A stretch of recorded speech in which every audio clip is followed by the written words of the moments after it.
بسم اللہ الرحمن الرحیم۔ السلام علیکم۔ ام المؤمنین حضرت خدیجہ الکبریٰ رضی اللہ تعالی عنہ کی نماز جنازہ نہیں پڑھائی گئی، مگر کیوں؟ حضرت خدیجہ الکبریٰ رضی اللہ تعالی عنہ کی وفات کے دن رمضان ہونے کے باوجود کسی نے روزہ کیوں نہیں رکھا؟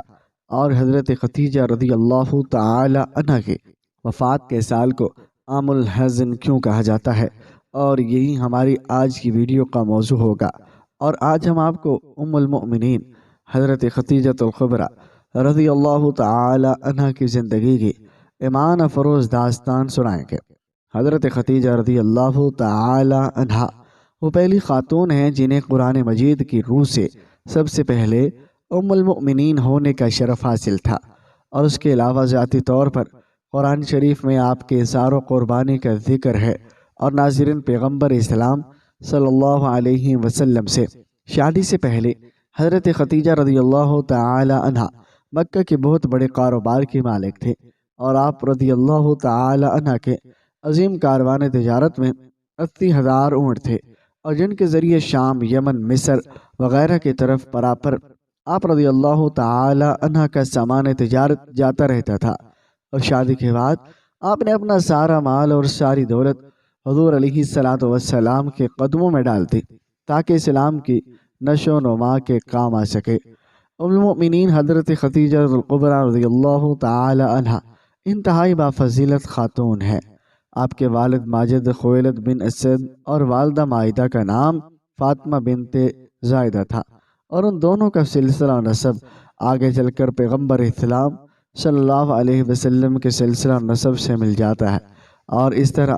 آپ کے ذاتی گرامی حسب و نسب کے اعتبار سے اس لائق تھی کہ زینت خانہ پیغمبر صلی اللہ علیہ وسلم بن سکے۔ آپ کی ولادت 15 سال قبل از عام الفیل اور 65 سال قبل از ہجرت نبوی صلی اللہ علیہ وسلم ہوئی،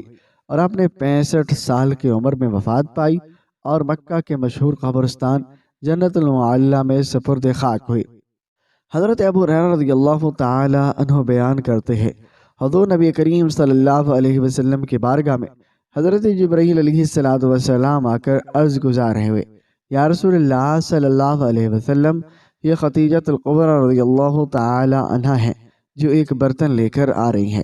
اور جس میں سالن اور کھانے پینے کی چیزیں ہیں، اور جب یہ آپ کے پاس آئیں تو انہیں ان کے رب کا اور میرا سلام کہیے، اور انہیں جنت میں موتیوں کے محل کی بشارت دیجیے، اور جس میں نہ کوئی شور ہوگا نہ کوئی تکلیف ہوگی۔ اور یہ حدیث متفق علیہ ہے۔ اور ناظرین، حضرت علی رضی اللہ تعالی عنہ سے روایت ہے، حضور نبی کریم صلی اللہ علیہ وسلم نے فرمایا، اپنے زمانے کی سب سے بہترین عورت مریم علیہ السلام، اور اسی طرح اپنے زمانے کی سب سے بہترین عورت خدیجہ الکبریٰ رضی اللہ تعالی عنہ ہے، اور یہ حدیث متفق علیہ ہے۔ اسی طرح حضرت عبداللہ بن عباس رضی اللہ تعالی عنہ فرماتے ہیں کہ ایک دفعہ حضور نبی کریم صلی اللہ علیہ وسلم نے زمین پر 4 خطوط کھینچے اور دریافت فرمایا، کیا تم جانتے ہو یہ کیا ہے؟ صحابہ کرام رضوان اللہ تعالی علیہم اجمعین نے عرض کیا، اللہ اور اس کا رسول علیہ السلام ہی بہتر جانتے ہیں۔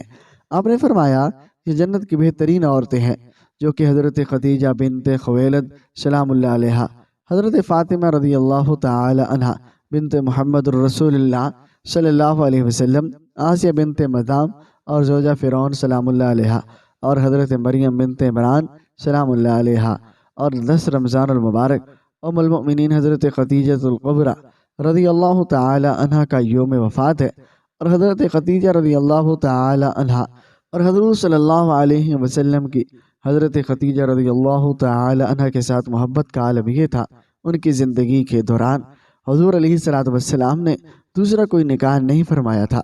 حضور علیہ السلام حضرت خدیجہ رضی اللہ تعالی عنہ کے بارے میں فرماتے ہیں کہ تم سے بہتر مجھے کوئی بیوی نہیں ملی، کیونکہ انہوں نے ایمان لا کر اس وقت میرا ساتھ دیا جب کفار نے مجھ پر ظلم و ستم کی حد کر رکھی تھی، اور انہوں نے اس وقت میری مالی مدد کی جب دوسروں نے مجھے اس سے محروم کر رکھا تھا، اور اس کے علاوہ ان سے مجھے اللہ نے اولاد کی نعمت سے سرفراز فرمایا۔ حضرت خدیجہ رضی اللہ تعالی عنہ کے ساتھ حضور علیہ السلام کی بے پناہ محبت تھی، لیکن کیا آپ کے علم میں ہے حضرت خدیجہ رضی اللہ تعالی عنہ کی نماز جنازہ نہیں پڑھائی گئی تھی،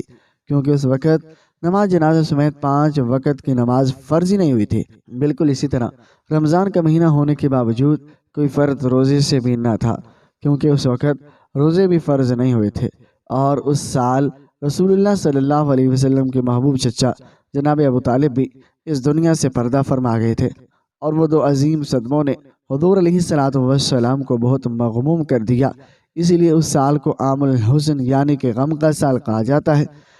حضرت خدیجہ رضی اللہ تعالی عنہ کی وفات مدینہ کے ہجرت اور نماز فرض ہونے سے قبل اسی سال ہوئی جب حضرت ابو طالب کی وفات ہوئی، اور روایات کے مطابق انہیں جنت میں موتیوں سے تیار کردہ گھر ملے گا، اور حضرت محمد صلی اللہ علیہ وسلم خود ان کی قبر میں اترے اور اپنی سب سے بڑی غم گسار کو سپرد خاک فرمایا۔ پیغمبر صلی اللہ علیہ وسلم کے حضرت خدیجہ رضی اللہ تعالی عنہ سے 6 اولادیں پیدا ہوئی، اور 2 صاحبزادے جو بچپن میں انتقال کر گئی، اور 4 صاحبزادیاں پیدا ہوئی۔ حضرت قاسم بن محمد حضور علیہ السلام کے سب سے بڑے بیٹے تھے، اور انہی کے نام پر آپ کی کنیت ابو القاسم تھی، اور ان کے بعد حضرت زینب رضی اللہ تعالی عنہ بنت محمد صلی اللہ علیہ وسلم حضور صلی اللہ علیہ وسلم کی سب سے بڑی صاحبزادی تھی، اور ان کے بعد حضرت عبداللہ بن محمد بہت کم عمر پائی، چونکہ زمانہ نبوت میں پیدا ہوئے تھے، اور اس لیے طیب اور طاہر کے لقب سے مشہور ہوئے، اور ان کے بعد حضرت رقیہ رضی اللہ تعالی عنہ بنت محمد، اور ان کے بعد حضرت ام کلثوم بنت محمد، اور آخر میں سیدہ کائنات حضرت فاطمہ الزہرا رضی اللہ تعالی عنہ پیدا ہوئی، اور ان سب کی پیدائش میں 1 سال کا فرق تھا، اور حضرت خدیجہ رضی اللہ تعالی عنہ اپنی اولاد کو بہت چاہتی تھی، اور چونکہ آپ مالی طور پر بہت ہی مستقل تھے، اسی لیے عقبہ کی لونڈی سلمہ کو بچوں کی پرورش پر مقرر کیا تھا، اور وہ ان کو کھلاتی اور دودھ پلاتی۔ ازواج مطہرات میں حضرت خدیجہ الکبریٰ کو بعض خاص خصوصیات حاصل ہیں، اور وہ حضور کی پہلی بیوی ہیں، اور وہ جب نکاح میں آئیں تو ان کی عمر 40 برس کے قریب تھی، لیکن حضور نے ان کی زندگی میں دوسری شادی نہیں کی۔ اللہ تبارک و تعالی سے دعا ہے کہ وہ ہمیں حضور نبی کریم صلی اللہ علیہ وسلم کی شفاعت نصیب فرمائے، ہمارا خاتمہ بالخیر فرمائے، اور ہمیں جنت الفردوس میں اعلیٰ مقام عطا فرمائے۔ آمین ثم آمین۔